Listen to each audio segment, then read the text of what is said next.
इस quick revision course में आप सभी का स्वागत है। आज का हमारा टॉपिक है योगी ग्रंथों के अनुरूप आहार की अवधारणा। तो उसमें योग साधना को परिपूर्ण करने के लिए न केवल निरंतर अभ्यास और सांसारिक वस्तु जो है उससे वैराग्य आवश्यकता होता है, उसके साथ सहायक प्रयोग स्तंभ आहार, निद्रा, ब्रह्मचर्य इसका भी पालन करना आवश्यक है। तो आहार की अवधारणा के निमित्त गीता में ये बताया गया है कि युक्ताहार विहारस्य युक्त चेष्टस्य कर्मसु युक्त स्वप्नावबोधस्य योगो भवति दुःखः। कि इसका महत्व बताते हुए इसका भोजन और आहार विहार युक्त है, कर्मों में किया हुआ प्रयास युक्त है, सोना और जागना युक्त है, उसके लिए योग दुख का नाश करने वाला होता है। इसी प्रकार अनेक हठयोगी ग्रंथों में आहार का वर्णन और उसकी महत्व बताया गया है। हठयोगी ग्रंथों के अनुरूप आहार के लिए मिताहार कहा गया है। तो मिताहार ये जो है उसकी व्याख्या हठयोग प्रदीपिका में आती है। स्नुस्निग्ध मधुर आहार चतुर्थांश विवर्जितः भुज्यते शिव प्रीत्यर्थ मिताहार स उच्यते। अर्थात स्नुस्निग्ध अथवा मधुर भोजन भगवान को अर्पित कर अपने पूर्ण आहार का चतुर्थांश भाग कम खाना है, उसे मिताहार कहते हैं। तो योगी ग्रंथों के अनुरूप दो प्रकार का आहार बताया गया है, पथ्य आहार और अपथ्य आहार। पथ्य आहार जिसका पाचन जो है वो सरलता से हो जाए। पथ्य आहार को कुछ वैदिक ये हठयोग ग्रंथ में हितकर भी कहा है। और अपथ्य जो है वो जिसका पाचन सरलता से नहीं हो पाता, वो अपत्य आहार है। उसको अहितकर आहार भी होता है, वो जो साधना में बाधा उत्पन्न करता है। तो आहार के संदर्भ में ये भी ग्रंथ में मिलता है कि जैसे खाए अन्न वैसा होए मन, एक पुरानी कहावत है। तो जिस प्रकार का अन्न खाएंगे वैसा ही आपका मन होगा।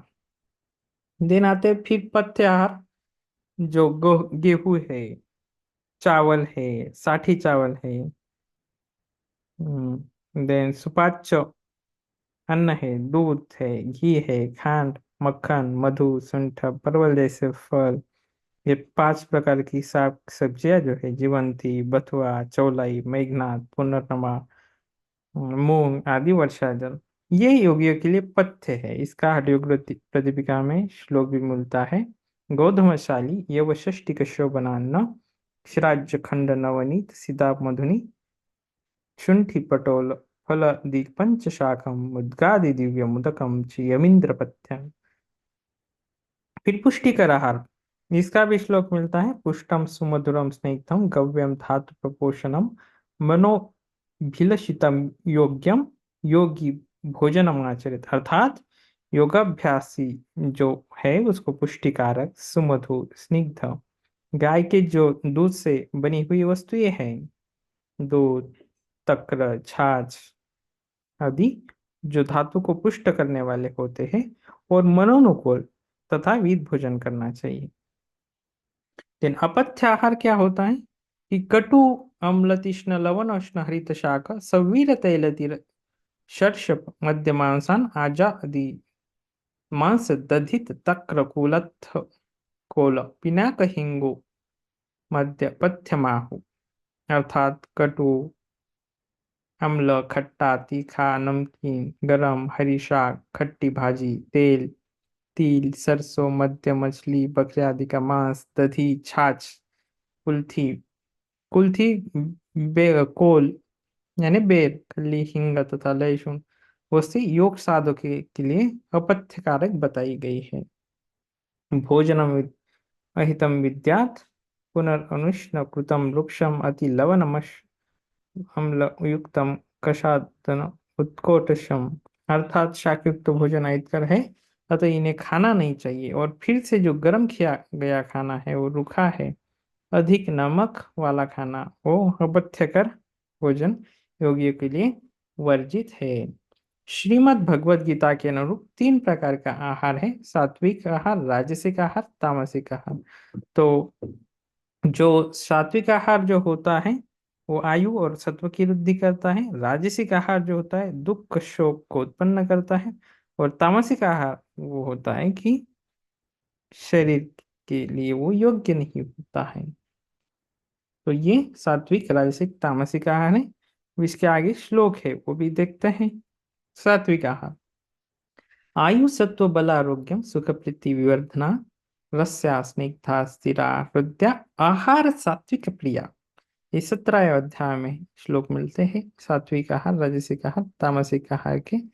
तो उसमें जो आयु को बढ़ाने वाला है, मन और बुद्धि को शुद्ध कराने वाला, शरीर को स्वस्थ शक्ति देने वाला और सुख और संतोष प्रदान करने वाला, रसयुक्त चिकना मन को स्थिर रखने वाला और हृदय को भाने वाला, ऐसा आहार सतोगुणी को प्रिय होता है, अर्थात सात्विक जो मनुष्य है उनको प्रिय होता है। फिर राजसिक आहार जो होता है कटु अम्ल लवण तृष्ण रुक्ष विदाहीन आहार राजसिष्टा दुख शोका मय प्रदा, अर्थात कड़वे खट्टे नमकीन अत्यंत गर्म चटपटे रूखे जलन उत्पन्न करने वाले रजोगुनी मनुष्य को रुचिकर होते हैं। और जो क्या उत्पन्न करते हैं? दुख शोक तथा रोग उत्पन्न करने वाले होते हैं। और तामसिक आहार क्या होता है? तामसिक आहार यातायामं गतरसं पूतिर्परिषितं च यत उच्छिष्टमपि चामेध्यं भोजनम तामस प्रेम, अर्थात जो भोजन अधिक समय का रखा हुआ है, स्वाधीन है, दुर्गंधि युक्त है, सड़ा हुआ है और अन्य के द्वारा झूठा हुआ भी अपवित्र होता है, वो भोजन तमोगुनी मनुष्यों को प्रिय होता है। तो यहाँ हमारा ये जो टॉपिक है हटियों की ग्रंथों के अनुरूप आहार की अवधारणा वो समाप्त होता है। थैंक यू, धन्यवाद ऑल ऑफ यू।